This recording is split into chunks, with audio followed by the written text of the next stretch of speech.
First off, that was very, very difficult and disappointing to watch, definitely from a West Ham perspective. Probably one of the worst West Ham performances that I can remember, and definitely under David Moyes. We got the job done, and it's credit to Declan Rice and Jarrod Bowen in the end, and just 2 moments of quality were the reason why West Ham managed to get out of that game relatively unscathed. But we'll get on to Kurt Zouma, and as well as some of the underlying issues regarding squad depth and the quality of players that we now have to come in. We'll say and caveat it before I get on to West Ham. Credit to Kidderminster. I thought they were absolutely fantastic. I thought the game plan impressing a little bit higher, causing us issues, winning the second ball, the way that they pressed our players when they were uncomfortable under possession, and how they took their chance. They took it with composure. So you've got to give them a lot of credit. And even when they've been ambitious, when they were defensive, I thought they were spot on as well. And we had to understand that Rubik's Cube. We had to solve that puzzle, and we really, really didn't. And in the first half, that come down to the lack of quality in possession. And there are a few players that are responsible for that. I'll start with Yarmolenko because I'm sure that's the player that a lot of people want to talk about. The bare minimum of a player that's coming in.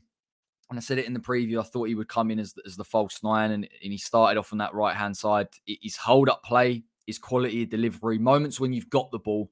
Whilst we doubt Yarmolenko's athleticism, his ability to beat a man, the basics have to be there. And he failed to demonstrate that. The lack of decision, the lack of quality, cutting into his left foot all the time, not causing Kidderminster any type of problem whatsoever. He actually became a hindrance. And I think, unfortunately, in this game, we've seen players that are giving us more of a hindrance than they are adding anything. There's one thing not being able to add and improve this team. There's another thing damaging it. And I felt that Yarmolenko was a part of that. People will talk about the winner, I understand that. He was involved. But again, if you're on a pitch for 120 minutes, I think that's the minimum. And from open play, he's offering us so little. I've sat here on a number of occasions and said, okay, if you caveat it and we say it's in the right type of game with the right amount of possession, but these are basics that he didn't show. And it does worry me. It really, really does, because if West Ham are going to rely upon him to come in at times this season, if Antonio's out or we're giving him a rest, that there is very little quality to go off of. Diop is the other one. I thought Diop would look better with Zouma and Areola. I think that's what people may have thought coming into this game. It was a strong team. There's no getting around it, albeit it became our best team to put out really in the end. I just felt that his indecision, I thought he got bullied at times, really and truthfully, by their number 9, dragging him into positions that they didn't want to be. I thought he was, again, it's the indecision for me. It's the lack of aggressiveness. It's his positioning. There are so many factors to it. And it comes from being under pressure. And I've seen Diop struggle when he's been sitting slightly deeper, and I'm seeing him struggle when he's got to play slightly higher. I'm struggling to find reasons as to why he is a decent centre-back choice. And he's playing on the right-hand side. He should be more comfortable there. He played Zouma on the left to accommodate for him, and he's still not comfortable there at all. And I just felt that in that first half, that dynamic of Fredericks, Diop, Crow as well, right-hand side of the double pivot, I thought they were all poor. We lacked an ability to retain possession. And you're sitting there watching it thinking, okay, what type of chances are we going to create? It was clear that the plan was cause Kidderminster. They wanted to play a little bit further up to cause us problems, playing behind the defensive line, and they felt that West Ham had the movement in Bowen and Benrahma. That was the plan. But the reality is, if you can't keep hold of possession and you lack quality in playing out and keeping the ball, that's never going to happen. And West Ham never created any real clear-cut chances. They're all opportunities from wide areas, or they're all opportunities from the edge of the box. And where our vulnerabilities came for me were down that right-hand side. I thought Fredericks was poor on the ball for the majority of the game. And it does beg the question when I'm looking at rotation options going into the rest of this season. Are these players really good enough to step up and make their mark and allow West Ham to maintain a level? They're not. And it's as simple as that. And Fredericks has had good games for West Ham. Let's be honest. Diop's had good games in the cup. But in that game, with that dynamic in terms of playing a rotated team and playing them together, they cause us more havoc than they give us anything else going forward. Now, the goal, the real debate here is, if Areola is going to come for it, he has to win it. It's as simple as that. So it's an error of judgment. But I don't think there's any excuse in Diop's hesitancy. Again, this is what I'm saying. You know, he's got his marker. He's defending his zone. You've got to be aggressive and try and win the ball. He should be winning that. He should be going through the ball. He should be clearing it. And that dynamic, again, a dynamic that maybe people thought would work, didn't. And it gave him the opportunity, and it changes the nature of the game. I thought Kidderminster, yeah, they could be aggressive when they wanted to be. They could play slightly higher, and credit to them, that's exactly how you can trouble West Ham. But at the same time, it hurt us really in terms of they could sit deeper, and we had to go and break them down. And West Ham didn't adapt. And second half, we had to bring on Declan Rice. We had to bring on Rice. And again, we had to bring on Dawson. I'm loath to say we looked better. I thought we were able to retain the ball, which is the very, very bare minimum that West Ham needed to do in order to create some kind of opportunity. But I thought going forward, we were languid, we were tepid. The way that we were playing horizontally all the time with the lack of tempo is frustrating. There's no getting away from the low block. It was there. But West Ham, and in that type of game, you have to commit bodies forward. And West Ham had Vlasic on the pitch, Bowen on the pitch, Benrahma on the pitch, although albeit Benrahma had a lot more of the ball. You've got to get the ball and you've got to commit. And the only player that really did that in that game for me, again, maybe you'd argue Benrahma did, but the lack of quality was there. And in the other sense, Declan Rice, who was the only player willing to get on the ball, to drive, to break the lines, to create the space. That's what West Ham had to do. I thought we were way too formulaic in trying to keep to that same type of structure. We looked better when Creswell came on. It gave us better width. It gave him problems to deal with. His delivery was there, albeit we didn't really see it enough. But even so, I really felt towards the end of the game that West Ham weren't going to get a foothold in it. We weren't going to create any chances. I think Bowen had a chance at the near post. Benrahma had a chance again at the keeper's near post. But we were relying on pot shots. No two moments of real quality. And that was frustrating as well, because every single chance West Ham created was essentially in the near post, where Kidderminster got it bang on. When they set back right in front of their keeper, they had bodies in the box. They cleared it. They did exactly what they needed to do. West Ham didn't really carve any clear-cut chances with cutbacks. And again, that's the problem. There's got to be a level of inventiveness. There has to be a different type of formula when you're playing against a low-block team. And we had enough quality on that pitch to really do that. And I would say, I think Fornals improved us in central areas. I thought if West Ham are going to try and get a grip of midfield, that would be the way of going around it. Crested it as well. So we did improve, but I'm being very, very generous. It's very, very hard to even celebrate it. It's more relief than anything. And credit to Declan Rice. The finish is absolutely sublime.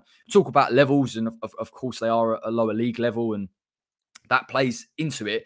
But I think his ability to take responsibility at that moment with that composure, with that quality and that level of finish shows you why he's a top player. He's an unbelievable player. He really, really is a Rolls Royce of a midfielder, a completely different type. And we needed him. We needed him. I thought that extra time, did we threaten it even more? Not really for me. A near post at Bowen, I thought their defender, I can't remember his name, but got right across Jarrod Bowen. And that's what I mean about Kidderminster. I thought they were spot on defensively. And West Ham, in a way, started to play like we do in the Premier League. Not play as a higher line, not try and dominate possession, just essentially try and be defensive in our moments and then press forward. Because I just felt that we didn't have a control of the game, and maybe that was what was easiest for that team in order to deal with it. We were knocking, but relatively speaking, not enough chances. I know Benrahma did with a 1-2 with Yarmolenko. And then really and truthfully, it came down to just that moment of Jarrod Bowen and the committing of bodies forward. And that's what I'm saying about quality of moments, and even the positioning of Bowen. Just the aggressiveness to get men in beyond. West Ham should have been doing that regularly in that game. Even when we weren't able to keep possession, when you've got the opportunity and it's late on in the game, do that regularly enough, because individually, man for man, West Ham should be able to get a moment or a chance to score the goal. And we didn't show that. And really and truthfully, we've been bailed. We've been absolutely bailed out by Bowen, who, again, we struggled to even get in the game, that I very rarely saw because of the way that we were playing. Not taking away responsibility from Jarrod. Again, individually, there had to be improvement. But for me, in that game, you've got Vlasic, Benrahma, Fornals, players that can commit bodies, that can create space, and we didn't do enough of that. So I think, in truth, we've been bailed out. We absolutely have by two moments. The Kurt Zouma injury is a huge, huge worry. And I think we've seen that today because of the performance of Diop. And the concerns over his performance generally, even in the league, he's shown it before when he's come in. And we thought Zouma would be the man to kick us on, to give us a little bit of stability, to shore us up. And that looked like a nasty injury, if I'm honest. That looks like, I dread to say, but it does look like a sort of 2-month spell. It could be a lot longer. It's serious. It's his knee, which he's had problems with before. And unfortunately, we're going to have to mitigate that. And listen, I find it hard to have sympathy whilst I'm very frustrated, because we've had a window, West Ham, to invest, and there was a player there that West Ham could have gone and got, or a player there, or players out there that West Ham could have brought in. You know, losing your first choice centre-backs for a season is not ideal. Therefore, go and replace them and show that ambition to do so. And when we haven't done that, that's going to hurt us. I also think that the fact that some of these players have played today when they shouldn't have even touched that grass, they genuinely shouldn't have even come on, is problematic. I've spoken about West Ham playing 3 games in a week. Normally, 9 times out of 10, you get to the 3rd game and they start flagging. Now, yeah, okay, Lanzini didn't play. Okay, Antonio didn't play. But to bring on Deck, Souček, Fornals, Benny to play, I think Benny played the whole game. It's 120 minutes of football, even if you are controlling the ball. So that's, and you got the fact we've got to go and play on Tuesday and it's a tight turnaround is really, really difficult for us. And it doesn't fill me with brilliant confidence knowing that the players that we have to come in and rotate, they aren't good enough. I think I looked at that game and thought, okay, maybe it's the pitch. Maybe it's their aggressiveness. We're talking basic principles of keeping the ball, playing the correct pass, holding possession long enough. I can't even have a conversation with you about that game unless West Ham are keeping the ball well enough. And we didn't do that. I was genuinely sitting there at one point thinking, I don't even really know how to break this down or even look at this because there's nothing there. There's genuinely nothing there. And there's a massive job to be done this summer. There really is. I don't really want to sensationalize it and become too hyperbolic about the situation. But when you look at certain players out there and players that we know we've had issues with before, Mazuaki, for example, players out of contracts, players retiring, players leaving, there's a big job to be done here. It really is. And January was the chance to look at targets or at least bring in players to supplement and rotate. But in terms of a centre-back, to bring in a target that long-term would solve the problem. So this rebuild process, and I hope it doesn't become that, but there are so many bodies out and there are so many improvements that need to be made that it will get to that stage that I just feel that there's a task for Moyes on his hands and we've got to be committed to that. And like we've seen from the window, I'm not convinced we'll do that well enough. But in terms of a positive, which is probably the thing you've been waiting for, we're through. That's the most important thing. It would have been incredibly embarrassing, but it wouldn't have been a disservice to Kidderminster. They should have won that game. Absolutely. 120 minutes is tough against a Premier League team with players with 5 substitutions that we brought on. They absolutely deserve to win that. But we shouldn't be in that position and we have to improve. And we have to see a response on Tuesday in terms of the quality levels. We've definitely got it. Of course, we've shown it this season, but there has to be a demonstration of that as a response to the performance. And that, the players will know that. The players will know that they've got away with one.